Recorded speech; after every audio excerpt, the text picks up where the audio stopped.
Hello, Ashley Hubner here with Confessions of a Coach.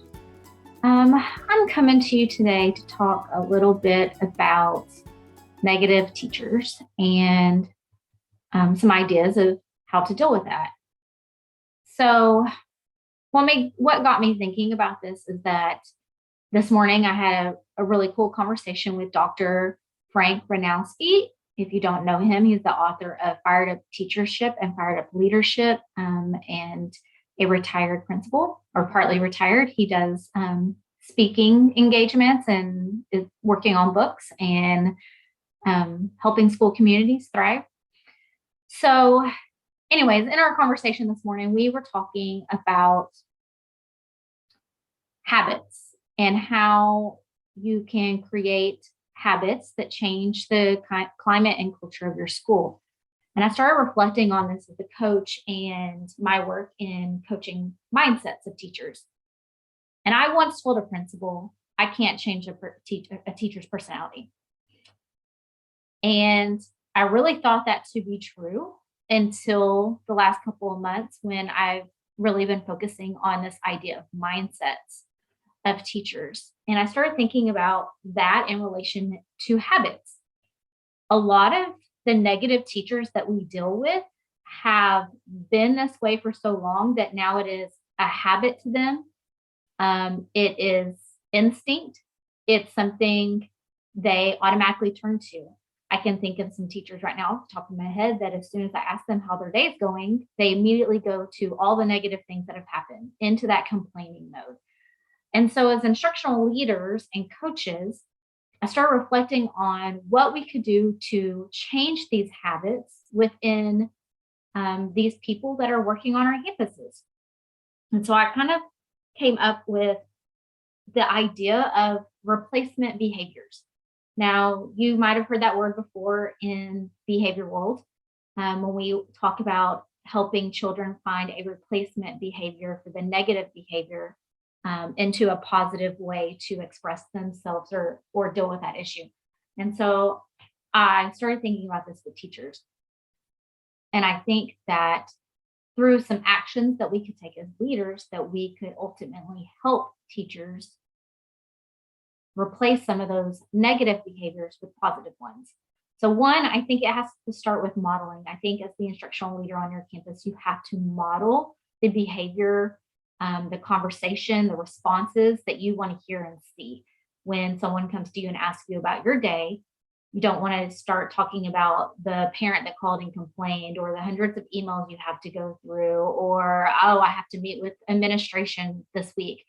And start with the good things that are going on in your day and model that conversation and what that persona looks like that is a positive, solution-seeking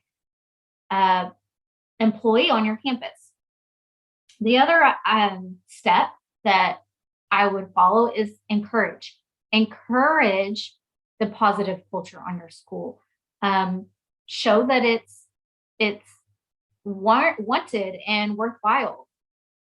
I think that encouraging our teachers to be positive and look at the positive side of things is a good way to change our mindsets. And not that I'm trying to promote toxic positivity, but that, we are the ones that see our life through a lens. And what lens are you looking through? And what are you using to motivate yourself in those dark times or those hard times? We can take the woe is me type of persona, or we can say, you know what, I'm going to pull myself up by my bootstraps and I'm going to keep on going. So what do we want to see, and how are we going to encourage teachers to have that attitude? The other thing I would think about is, how do we promote that on our campus? I think you promote that in many ways through the conversations that you have with teachers. I think also by the types of events that you have on your campus. How are you including families? Are you having some fun activities going on with the teachers and staff? Are you promoting that positive school culture and that you are a team in your community and that you learn and grow together? Or are you promoting isolation? Are you promoting staying late and working long hours? Are you promoting that we're going to do it this way and only this way. So thinking about the way that you interact with the events and the going ons of your campus. Lastly, I think that we have to challenge each other and challenge our teachers. Challenge them to have a positive attitude. Challenge them to promote positivity. One way to do this is to take your best teachers, the ones that are positive, and challenge them to use their voice. Will you lead the first 5 minutes of this professional learning opportunity and share something positive with us today? Will you share with your team what you did in the classroom with your students last week that had such an impact?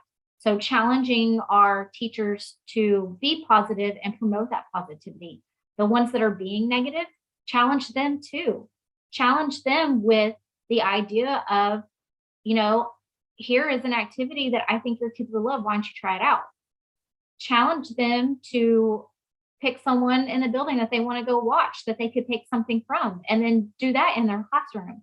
So challenge them to change their mindsets and their attitudes. Okay, so that was a lot of general talk. So how do we bring that into something more concrete? So when I reflect on this, there were 4 things that I thought of in my mind that I could do to follow these steps and promote that positive school culture, replace the behaviors of the negativity with something positive. So modeling. I'm going to model positive conversations with my teachers and my staff. I'm going to try to stay student-centered. I'm going to try to stay collaborative. I'm going to be solution-seeking and promote that positive language. Encourage. I'm going to encourage my staff to try those new ideas that they've been thinking about trying in the classroom, but haven't done it because they felt bogged down by the curriculum or the restraints from administration or the campus or whatever it may be. But I'm going to encourage them to try it. Let's see how it goes. And I want to talk about it. I want to see what it does. I'm going to promote the positive things I see going on in classrooms. So when I go into a classroom and I see a teacher doing a fun activity that the kids are loving and they're so engaged, guess what? I'm going to give her a shout out. I'm going to let the staff know about the positive things going on in that classroom. So I'm going to promote the positivity I see going on in my school. And then challenge. I think I'm going to start with those negative teachers that I know I have a relationship with. Although they're negative and they complain a lot, somehow I have still built a relationship with them that they trusted me. So I'm going to turn to them first, and I'm going to talk to them about starting a gratitude journal together. I want them and I to start one together like accountability partners that we can grow and reflect on. And my challenge is at the end of each day, I want them to write one thing they were grateful for that day at work. And I want to reflect on that weekly or biweekly with them to see what things were they grateful for. One, that's data for me to see what they find value in that can promote positivity. And 2, it's helping them reflect on the positivity of their work. So those are my tidbits today for Confessions of a Coach. I hope that someone out there watching this today takes something away from it that helps motivate you in your role and gives you some ideas and perspectives on how to take on that challenge of creating a positive culture and environment in your campus or school.